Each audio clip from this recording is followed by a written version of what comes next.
Constable Ramesh YouTube சேனலிலிருந்து கவிஞர் ரமேஷ் ராஜாகி நான் இன்றைய நேர்காணல் பேட்டிக்கு உளிக்கல் ஊரை சேர்ந்த கே கோபால் ஓய்வு தலைமையாசிரியர், முன்னாள் உளிக்கல் ஊர் கேசியர் மற்றும் சிறந்த தேயிலை விவசாயி அவர்களிடம் பேட்டிக்கான வந்திருக்கின்றேன். சார் வணக்கம். வணக்கம் சார், எப்படி இருக்கீங்க? நல்லா இருக்கேன் சார். நீங்கள் எப்படி இருக்கீங்க சார்? நான் நல்லா இருக்கேங்க சார்.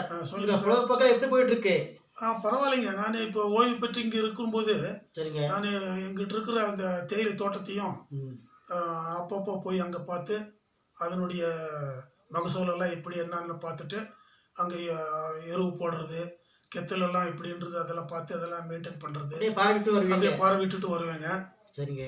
ஊர்லேயும் இங்கே எங்களுடைய ஊர் தலைவருக்கு நான் அப்பப்போ அவரோட சேர்ந்துக்கிட்டு சின்ன சின்ன உதவியும் செஞ்சுக்கிட்டு அவருக்கு உறுதுணையாக பக்கபலமாக இருந்துக்கிட்டு நான் அவர்கிட்ட சேவை பண்ணிகிட்டு இருக்கிறேங்க. சிறப்பு சிறப்பு. நீங்கள் ஓய்வு பெற்று இப்போ எத்தனை வருடங்கள் ஆகின்றன? 12 வருடம் முடிஞ்சிருச்சுங்க. அப்படிங்களா? ஆமாங்க. நீங்கள் கடைசி ஓய்வு பெற்ற பள்ளி? நான் ஒரே பள்ளியில் தான் ஏறக்குறைய 31.5 வருஷம் பணிபுரிந்தேங்க. மகிழ்ச்சி மகிழ்ச்சி. அது லவுடேல் லாரன்ஸ் பள்ளி, உதவி பெறும் பள்ளி, சரி, ஆரம்ப பள்ளி. அதில் நான் தலைமை ஆசிரியராக பணிபுரிந்து ஓய்வு பெற்று இப்பொழுது நான் இங்கே இருக்கின்றேன். சரிங்க. இப்போதைக்கு உங்கள் மனநிலை அந்த காலத்தில் நீங்கள் வார்த்தையில் இருந்திருக்கீங்க இல்லையா, கடைசி நேரத்தில் எச்சமாக இருக்கீங்க. இப்போ அந்த மனநிலை நினைச்சா எப்படி இருக்கு உங்களுக்கு? நிச்சயமாக அது ஒரு பணி, ஒரு சேவை தாங்க. சரி, அது சிறப்பான பணி தாங்க. அந்த பணியில் நான் நல்லவங்க, அதுலேயும் கொஞ்சம் ஏழை மாணவங்க இருக்காங்க. சரி, வசதியான மாணவர்களும் வர்றாங்க. அவங்க எல்லாத்துக்கு நான் எந்த பாகுபாடும் காண்பிக்காம அவங்களுக்கு என்னால் முடிந்த அளவிற்கு என்னுடைய பணியை, என்னுடைய கற்பித்தல் பணியை சிறப்பாக செய்து நான் அந்த ஊரில் ஒரு நல்ல ஒரு ஆசிரியராகவே அந்த ஊர் மக்களிடத்தில் நான் பெற்றிருக்கின்றேன். இன்றைய அளவுக்கு அந்த பள்ளி ஞாபகம் வருதா இல்லையா? எப்பொழுதுமே காலையில் எந்திரிச்சதுமே அந்த ஞாபகம் வருதுங்க. சரி, நான் எந்திரிக்கும் போது எப்படி நாம் கடவுளை நினச்சிட்டு எந்திரிக்கிறோமோ அதே மாதிரி என்னுடைய முற்கால பணியை நான் எப்பொழுதுமே மறக்கவும் முடியாது. அது மறந்தால் அது செய்த நான் ஒரு பாவம் தான் அது. சரி, உங்ககிட்ட வேலை செஞ்சுருக்காங்க இல்லையா கொலீக்ஸ், அவங்க கிட்ட இப்போ ஏதாவது கம்யூனிகேஷன் இருக்கா? இருக்குங்க. அடிக்கடி நாங்கள் அப்பப்போ அவங்களோட தொடர்பு வச்சுருக்குறாங்க. சரி சரி. தூரத்துக்கு ஒரு நாள் 2 மாதம், 1 மாதம் 2 மாதத்துக்கு இடையில் நாங்கள் எல்லாம் சேர்ந்து ஒரு இடத்துல கூடி பேசுவோம். இப்போவும் பேசுகிறோம். சிறப்பு சிறப்பு. சரிங்க.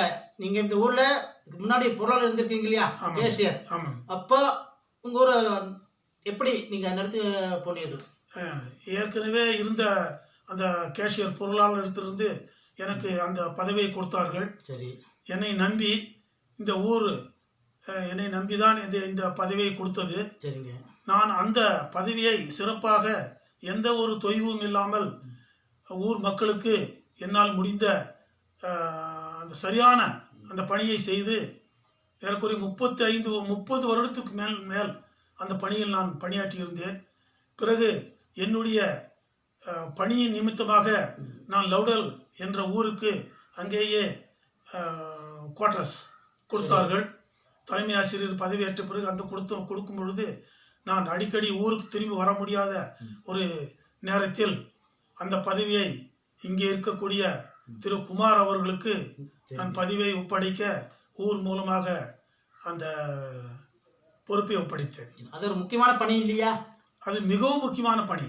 ஏனென்றால் ஊரை எந்த அளவிற்கு முன்னேற்றுவது, அதற்குரிய நம்மளுடைய பட்ஜெட் இல்லாத வீடு, கூரை இல்லாத பட்ஜெட் இல்லாத ஒரு நிலைமையானது கூரை இல்லாத வீடுக்கு சமம் என்று சொல்லுவார்கள். சரி சரி. எந்த ஒரு நேரத்திலுமே பட்ஜெட் என்பது நமக்கு முக்கியம்.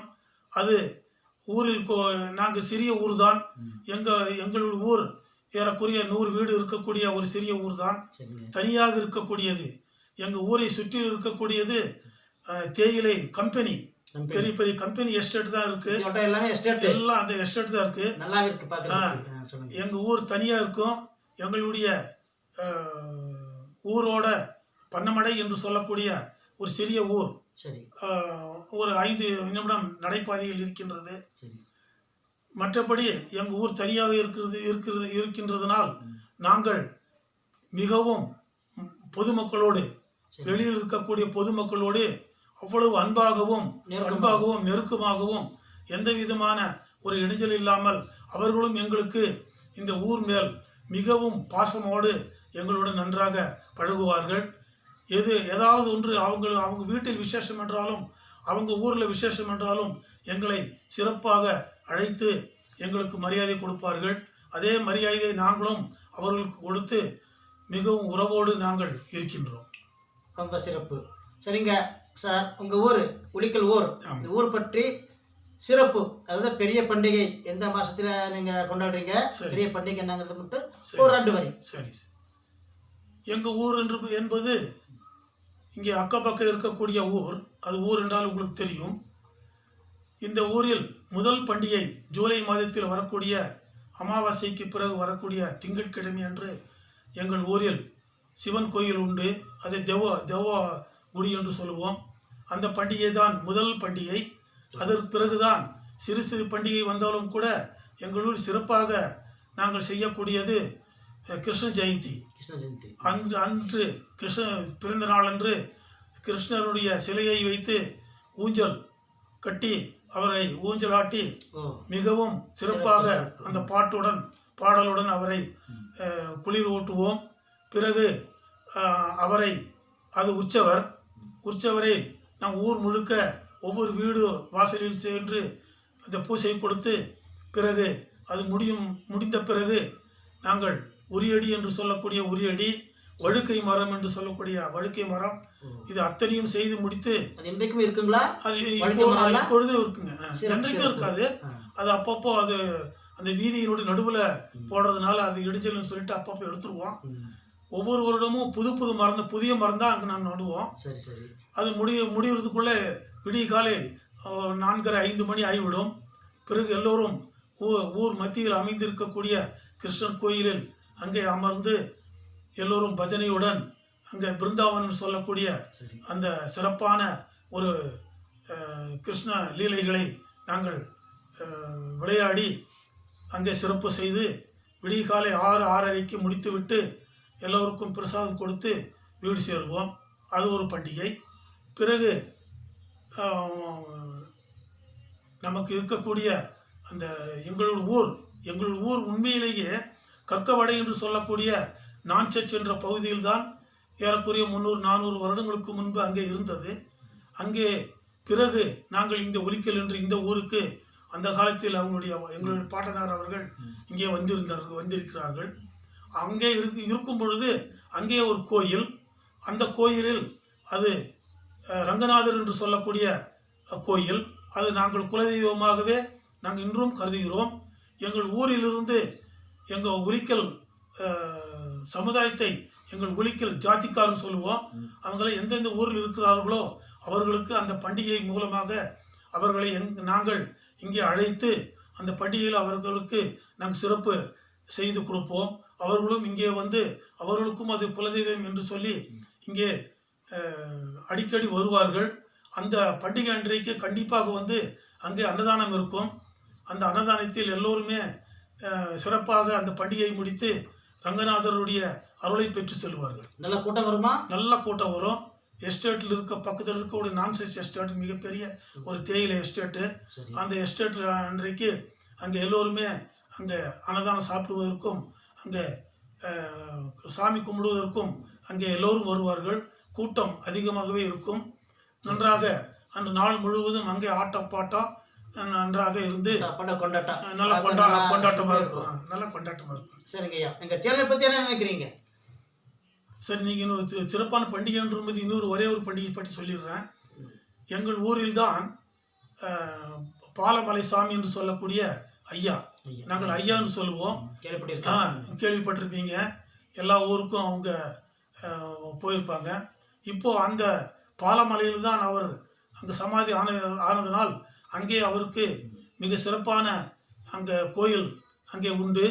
அதை இப்பொழுது அன்னிக்குறை சிவராஜ் அவர்கள் தலைமையில் அதை சிறப்பாக நடத்தி கொண்டு வருகிறார்.